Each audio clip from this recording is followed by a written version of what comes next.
Et bonjour à tous, bienvenue dans cette nouvelle vidéo. Oui, je sais, ça fait longtemps que j'ai pas tourné, mais hélas, avec l'approche du bac, c'est compliqué.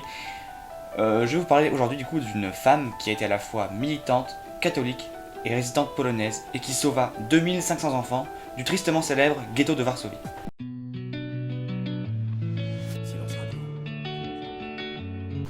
Irena Sendlerowa, ou même aussi Irena Stanisława Krzyżanowska, de son vrai nom, est née le 15 février 1910 à Otwock en Pologne.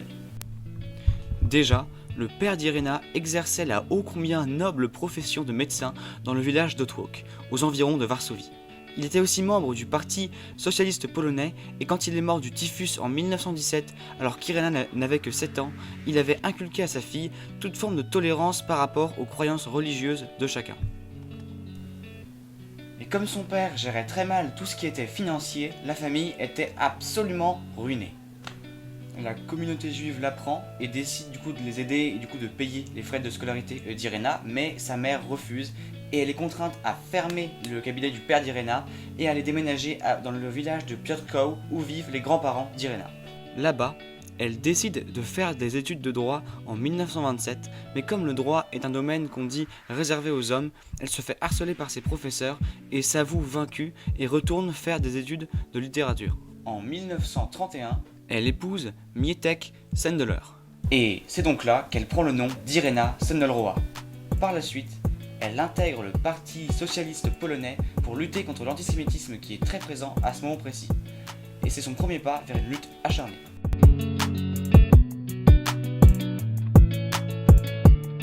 La Pologne est envahie par l'Allemagne nazie le 1er septembre 1939 et la population juive de la ville est donc clairement menacée. Car très vite, les nazis mettent en place un système de ségrégation et pas longtemps après, ils commencent à parquer les juifs dans des ghettos confectionnés par leurs soins. La maladie et la malnutrition vinrent à bout de 5000 d'entre eux en seulement un mois. Irena décide donc de leur venir en aide grâce à son statut d'infirmière au sein de la protection sociale de Varsovie. Elle se rend donc souvent au ghetto avec son étoile de David sur la poitrine en signe de solidarité. Grâce à ces visites, elle apporte de façon totalement illégale de la nourriture, des vêtements et des médicaments aux juifs du ghetto et bien sûr entre 1939 et 1942, elle fit 3000 faux papiers pour sauver des familles entières.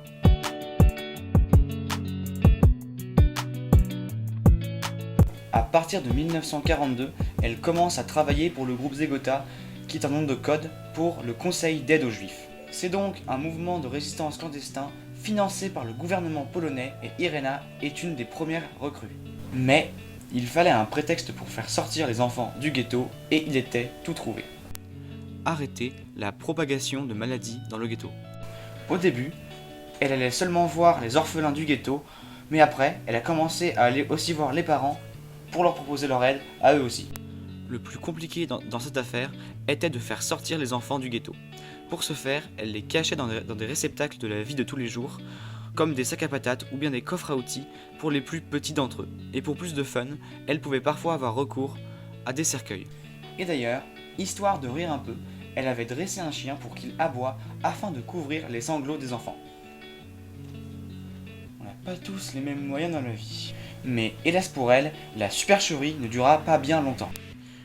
Le 20 octobre 1943, Irena est amenée à la prison de Pauzak. Elle sera torturée mais ne dira heureusement rien quant à ses complices, les cachettes des enfants et leurs nouvelles identités. La Gestapo avait prévu de la tuer, mais heureusement pour elle, le groupe Zegota a corrompu un garde et a donc organisé son évasion. Mais sa mort a quand même été annoncée dans les journaux. La police a quand même continué à la chercher, même après l'annonce de son décès. Il y a des gens déterrent. C'est pour ça qu'elle se cacha jusqu'à la fin de la guerre. Pendant qu'elle se cache, Irena prend soin d'enterrer les vrais noms des 2500 enfants, qu'elle pourra déterrer plus tard pour les donner au groupe Zegota afin de retrouver les enfants en temps utile. Mais, hélas pour eux, après la guerre, à la libération, trop peu d'enfants seront retrouvés.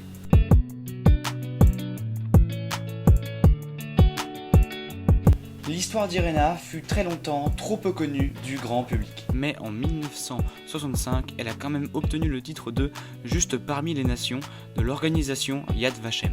Et elle a encore remporté 2 prix en 2003 puisque l'État polonais lui a attribué l'ordre de l'Aigle Blanc et elle gagna le prix Jan Karski pour sa bravoure et son courage dont elle a beaucoup fait preuve. En 2007, elle a obtenu la distinction de l'Ordre du Sourire. C'est un prix particulier qui est donné à ceux qui œuvrent pour le sourire et le bonheur des enfants. C'est le minimum de ce qu'elle a fait réellement pour eux, mais ça fait toujours plaisir.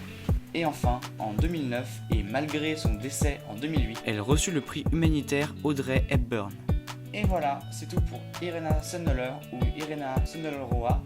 J'espère que ça vous aura plu. En tout cas, moi, comme toujours, c'est un plaisir de tourner des vidéos. Et je sais pas si vous avez remarqué, mais c'est la première fois que je parle d'une femme dans mes vidéos. C'était jamais arrivé, c'est la première fois. Et donc voilà, n'hésitez pas à me faire des retours en commentaire, ça fait toujours plaisir. Et peut-être que la prochaine vidéo parlera, elle aussi, d'une femme. Mais ça, on verra.